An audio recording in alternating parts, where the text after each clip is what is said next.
La pregunta que nos corresponde el día de hoy es la pregunta número 36, que dice así: ¿qué crees cuando dices que Él padeció? El catecismo responde que durante toda su vida en la tierra, pero especialmente al final de esta, soportó tanto en cuerpo como en alma la ira de Dios contra el pecado de la humanidad, para que por sus sufrimientos, como el único sacrificio propiciatorio, librara nuestro cuerpo y alma de la condenación eterna y comprara para nosotros el favor de Dios, la justicia y la vida eterna. Voy a dividir la enseñanza del día de hoy en 3 preguntas clave que nos ayudarán a entender mejor la expresión padeció. La primera de ellas será: ¿Cristo podía sufrir? La segunda es: ¿por qué era necesario que sufriera? Y la tercera es: ¿qué fue lo que Él sufrió? Iniciemos entonces con la primera pregunta. ¿Cristo podía sufrir? Le ruego que por favor me acompañe al Evangelio de Juan. Juan capítulo 1. Evangelio de Juan capítulo 1, y vamos a leer el versículo 14.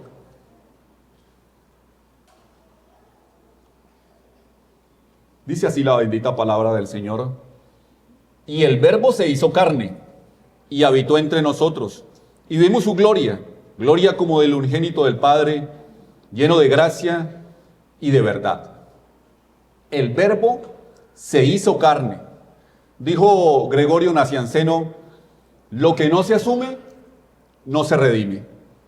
La encarnación es un acto de adicción, no es un acto de sustracción, porque el Hijo Eterno ha subsistido en la misma y única naturaleza divina con el Padre y el Espíritu desde siempre, desde la eternidad. Pero fue únicamente el Hijo quien asumió una naturaleza humana. Tanto el Padre como el Espíritu Santo siguen subsistiendo solo en su naturaleza divina. La persona del Hijo sigue subsistiendo también en esa misma naturaleza divina, pero ahora esta persona divina en particular también subsiste en una naturaleza humana. Además de poseer todos los atributos divinos, ahora también tiene un cuerpo y un alma humanos. El Hijo, el Señor Jesucristo, no cambió. Él no dejó de lado ninguno de sus atributos divinos, para nada. Cuando su persona divina añadió para sí una naturaleza humana, Él siguió con todos sus atributos divinos. La persona divina del Hijo no solo participa ahora de la vida divina, subsistiendo en esa naturaleza divina, sino que también vive una vida humana, subsistiendo en su naturaleza humana. El Hijo añadió para sí una naturaleza humana a su naturaleza divina personal. Esta naturaleza humana no está contaminada por el pecado, ni tampoco por el trasegar del Señor en medio de este mundo caído. Como lo dice Stephen Wellum, el Hijo no comparte la culpa o la disposición del pecado original de la humanidad, y de hecho nunca cometió pecado, lo que significa que las verdaderas tentaciones humanas que el Señor Jesucristo experimentó fueron muchísimo más intensas. Esta naturaleza del Señor, esta naturaleza humana, no le impidió a Él obedecer al Padre en el Espíritu y de esa forma experimentar la perfección de la súplica humana que lo fortalecieron para hacer frente a dichas tentaciones. Dios Hijo encarnado está perfectamente capacitado para satisfacer todas nuestras necesidades, especialmente el perdón de pecados. El Dios hombre, el Hijo encarnado, podía mediar en la reconciliación con Dios y el hombre, ofreciéndose como el sacrificio sustitutivo, suficiente y sin pecado, de modo que Dios mismo fuera quien redimiera a su pueblo como un hombre. El punto aquí es que se necesitaba una satisfacción adecuada. Así que era necesaria la encarnación de una persona divina, puesto que la ofensa para con el Señor es una ofensa infinita. De esa forma, únicamente la persona divina infinita podía llevar esa obra a cabo. J.I. Packer lo dice mucho mejor. Sin la encarnación no habría habido un Dios hombre. Y sin el Dios hombre no habría habido mediación ni revelación de la redención. La encarnación del Hijo era, pues, parte integral del plan de salvación. Y la gloria de la persona única de Cristo debe considerarse un aspecto de la gloria propia del Evangelio. ¿Qué es lo que asegura la Escritura? Y por ende nosotros, los creyentes, que el Hijo de Dios sufrió en la carne, pero sin embargo, permaneció impasible siendo Dios. Leamos por favor un poco más adelante de donde estábamos en el Evangelio de Juan, capítulo 3.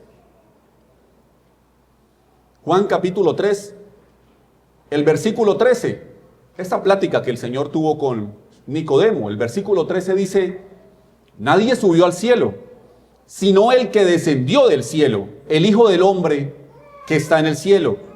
Y permítame, le leo lo que dice el apóstol Pablo en 1 Corintios 15, 47. Dice: el primer hombre es de la tierra, terrenal. El segundo hombre, que es el Señor, es del cielo. Ahora, este hombre que descendió del cielo no estaba allí simplemente cumpliendo una etapa de su existencia antes de su encarnación, sino que es una propiedad personal que el Hijo retiene incluso cuando asume esta naturaleza humana. Dice Hendrickson en su comentario al respecto: Jesucristo, el Hijo unigénito, está siempre en el seno del Padre. Jesucristo, por su naturaleza divina, está presente en el cielo incluso cuando, según su naturaleza divina y humana, está presente en la tierra. La segunda persona de la Trinidad, al añadirse una naturaleza humana, pues añadió con ella todas las características que tiene: su apariencia, su debilidad, su capacidad para sufrir, pero la persona del Hijo, su ser divino y su trascendencia permanecen intactas. Pero entonces podríamos preguntar, ¿su divinidad hacía que su humanidad quedara como en un segundo plano, como relegada? A lo que tenemos que responder: para nada, para nada. La superación por parte del Verbo de los límites de la naturaleza humana no es ni arbitraria ni mágica. No se puede disminuir el significado de su experiencia terrenal al punto de decir que no era una persona, en todo el sentido de la palabra. El Hijo se hizo hombre, y al él experimentar las limitaciones como hombre, fue que pudo tomarlas y transformarlas por el bien nuestro, por el bien de la raza humana, elevándolas más allá de la corrupción de la naturaleza a la cual él se había rebajado. Si el Señor hubiera estado absolutamente restringido a una naturaleza humana, hubiera sido incapaz de salvar a la humanidad. Dicho de otra forma, si el Hijo no hubiera permanecido siendo Dios, habría sido simplemente un humano. Y eso habría significado la pérdida definitiva de todos nosotros y de toda la humanidad, porque no hubiera existido posibilidad de superar el pecado, los sufrimientos y, por último, la muerte. Entonces, ¿Cristo podía sufrir? Era un hombre. Así que definitivamente podía sufrir. Y como iremos viendo, así sucedió. La segunda pregunta dice: ¿pero por qué era necesario que sufriera? Una cita muy conocida por todos, Romanos 3:23, dice: por cuanto todos pecaron y están destituidos de la gloria de Dios. Dios creó a Adán y lo creó en un estado de justicia no confirmada. Y se suponía que él debía obedecer el mandato del Señor, lo cual hubiera asegurado su vida eterna. La obediencia de Adán habría confirmado su estado justo y por lo tanto habría ganado la honra de morar eternamente en la presencia del Señor. Y no solamente él, sino toda su descendencia, porque Dios hubiera acreditado la obediencia de Adán a todos aquellos a quienes él representaba. por decirlo de alguna manera, Adán tenía delante suyo, toda la vida eterna de su posteridad. Si Adán obedecía, Dios lo hubiera declarado justo en base a esa obediencia. Pero nosotros sabemos que Adán falló. Y en Génesis 3:15 empieza a revelarse el plan de redención. Ahora es necesario un sustituto, como lo apuntaba todo el sistema sacrificial del Antiguo Testamento, uno sobre el cual se derramara toda la ira del Padre. Y como hemos visto hoy, o no únicamente hoy, sino a lo largo de la exposición de las enseñanzas del catecismo referente a Dios al Hijo, pues esa persona no puede ser otro que nuestro Señor Jesucristo, aquel que la Escritura nos enseña que creció en estatura, que creció en sabiduría, que se cansó, que comió, que bebió, que lloró, que sufrió las torturas inimaginables y que murió en una cruz, que entregó su espíritu y que fue abandonado por el Padre. ¿Por qué era necesario que sufriera? Porque convenía que aquel para quien son todas las cosas y por quien son todas las cosas, llevando muchos hijos a la gloria, y se hiciera perfecto por medio de los padecimientos al autor de la salvación de ellos. Lo señala Hebreos 2:10. Pasemos entonces a la tercera pregunta. ¿Qué fue lo que Él sufrió? ¿Qué fue lo que Cristo sufrió? Algo que nosotros como creyentes tenemos muy presente es que Cristo murió por nosotros. Cristo murió por nuestros pecados. Lo que muchas veces tendemos a olvidar es que Él también sufrió por cada uno de nosotros. Desde este púlpito y muy seguramente en su estudio personal, mi hermano, usted ha leído muchas veces Isaías 53. Le voy a pedir que vayamos allá, por favor. Isaías 53. Vamos a leer a partir del versículo 3.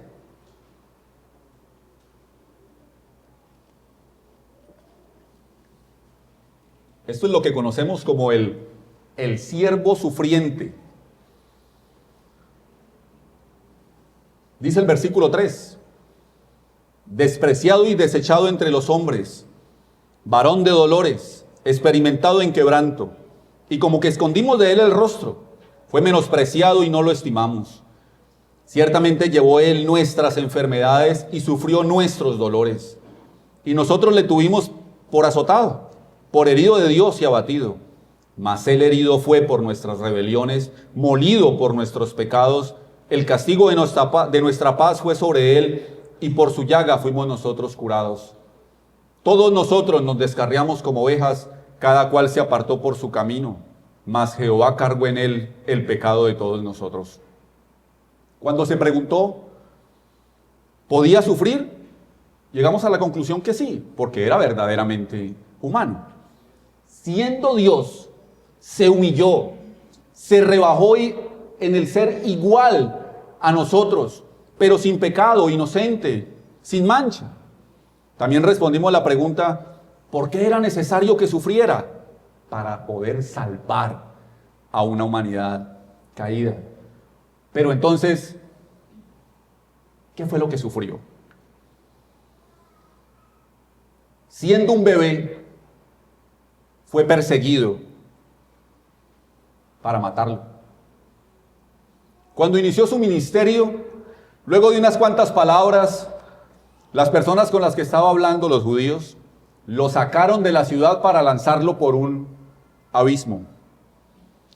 También fue acusado de tener demonio. En el Getsemaní sudó sangre.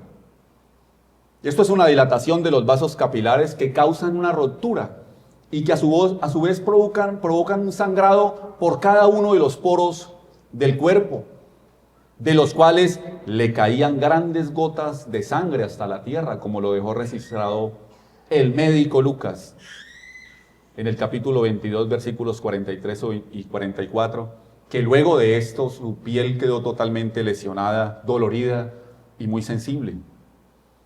Más adelante fue traicionado por alguien muy cercano a él. Después fue dejado solo por todos aquellos a quienes les enseñó y con quienes compartió por espacio de 3 años.